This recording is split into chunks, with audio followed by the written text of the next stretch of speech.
have you heard the saying, a rising tide lifts all boats? Well, that is the essence of my journey from being an Olympian to an entrepreneur. So as Michelle said, I am a sailor. And the unique thing about sailing is that when you're young, boys and girls sail together. There's no boys sailing or girls sailing. There's just sailing. So throughout my career, until I hit the Olympics, my plan was to sail on mixed crews and all-male crews. And I did that quite successfully for a very long time. So it really is in my nature to be helpful and supportive of other people's success. And that translates into sailing as being a crew. So that means that I don't steer the boat or drive the boat, but I do pretty much everything else, and I tell everybody else what to do. I was on all-male crews for a very long time, and because of that nature, I was often passed over for jobs or roles on the boats that I was more than qualified to do, and that I often ended up organizing events rather than actually participating. It was also easier to kick off the girl off the team rather than to stand up to the buddies of the owner and say, now the guy's gonna go off, we're gonna keep the girl. The last time this happened to me, I had spent the entire summer training an inexperienced team in preparation for North American Championships. I got a phone call 3 days before the event saying that they had hired a superstar from the United States who was going to catapult this team to winning the event. I was so furious, I was angry, frustrated that I was not valued and that I was passed over again, and decided in that moment that if I was actually going to excel, I would have to take matters into my own hands and build a team for myself. I love the way the universe throws things into your path when you make those decisions, because as I was stomping along the path, I met a friend who had the same goals and aspirations as I did, and she said to me, well, why don't you come and sail with me? I'm putting together an all-female crew, and we're just gonna go and have a lot of fun. I said, okay, sure, because right now I could use a lot of fun. So we put together a team of 5 women. We raced all over Canada and the United States against the men. We were one of the only female crews who did this. We had to work a little harder, persevere a little harder in order to compensate for some strength challenges or strength differences, but we won, and we won a lot.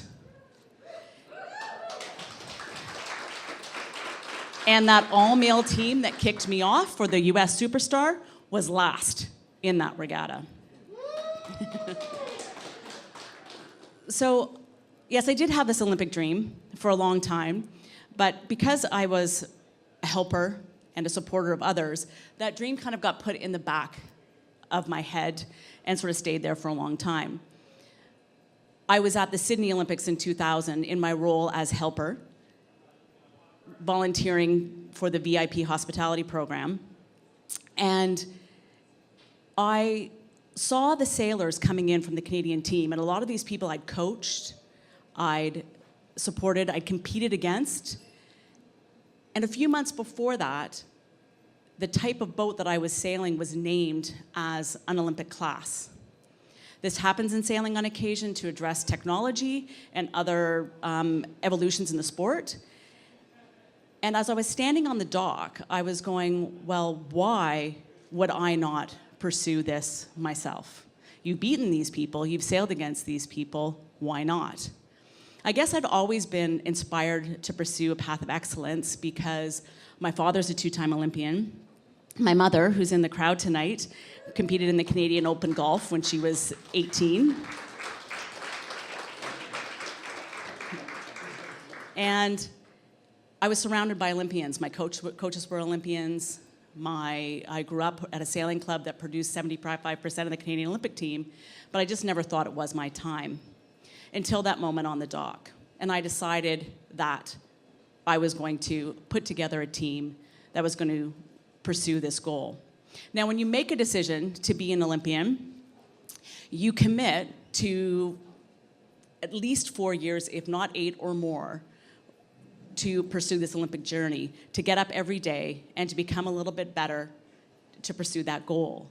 What I find today in the world watching Facebook, that if you don't achieve success instantaneously, you're disappointed, you quit, you blame somebody else, or you feel, oh, this is not for me. Well, I tell you that there's no instant success. It's getting up every morning and doing something that is going to help propel you to be a little bit better every day. So when I made that decision, we tried for 2004, because that was the original goal. 2004, we didn't qualify. We missed by about 3 points. It was crushing. Have you ever had to hit the reset button on a dream of yours and completely regroup and actually decide whether or not that dream was actually worthy of pursuing? Well, that's what happened at this point. Both of my teammates were in serious relationships, and they decided that they were going to not continue for 2008 because they had been proposed to and were going to get married and have babies. That was not in my cards at that time. And I had to do some really serious soul searching. I was 32 when I made the decision to go for the Olympics at the beginning. I had a full career in marketing, and I decided I stepped away from that to pursue it. And if I spent another 4 years, I was going to be 40. I was told by close friends, other sailors, vice presidents of banks, senior executives, that pursuing this goal was not in my best interest. I was told I was too short, too tall, too young, too old, too thin, too fat, too whatever. Insert the negative commentary that would hold somebody back into that spot. I had to persevere through that. I had a lot of nagging voices in my head, especially my first sailing instructor when I was 10 years old wrote on my summer evaluation form that Martha is a pushy airhead and will never amount to anything in sailing. And that sticks with you. So I talked to a lot of people, and again, the universe put in my path an old friend of mine who's a 2-time Olympian from Nova Scotia. And he said to me, "What are you going to do?" And I said, "Well, I don't really know. I haven't decided yet." He said, "Well, if you're just doing it for the 2 weeks of the games, it's not worth it. If you enjoyed the journey, if you enjoyed the training, the practice, the travel, the personal development, the grind, then do it." And I thought about that, and I said, the reason why I did this was because that's what energizes me. I would wake up every single morning and know that I was going to be a little bit better that day than I was the day before as a result of what we were going to do that day. So we did qualify for 2008. We put together a team of women. One was 18 years younger than me. One was 10 years younger than me. But it was cool because the music that I listened to was retro for her, and I seemed super cool because I knew all the words, and how could that be possible because the songs just came out? So you figure out a way. And that was in her mind.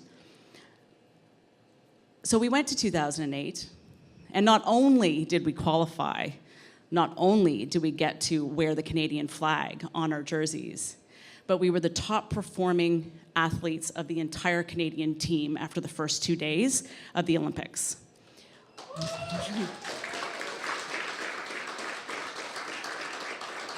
Sailing was a highlight on TV. Sailing is never on TV. My parents and we were all inundated. Martha was on TV, Martha was on TV. It's like, well, how's that possible? Because sailing is never on TV. So it was a huge personal best for us. There are no guarantees when you take an Olympic journey, but if you can take anything away from my story, it is that all of these twos that were given to me or given to you as reasons for not pursuing a goal and dream are really the twos that that person is using to hold themselves back. So I encourage you to embrace this Olympic spirit. Give those twos back. Take one step every day towards whatever goal and dream that you have, because when you pull it all together and that essence of magic happens when you have a great team. You will achieve your goals through perseverance. And that's why a rising tide lifts all boats. Thank you very much.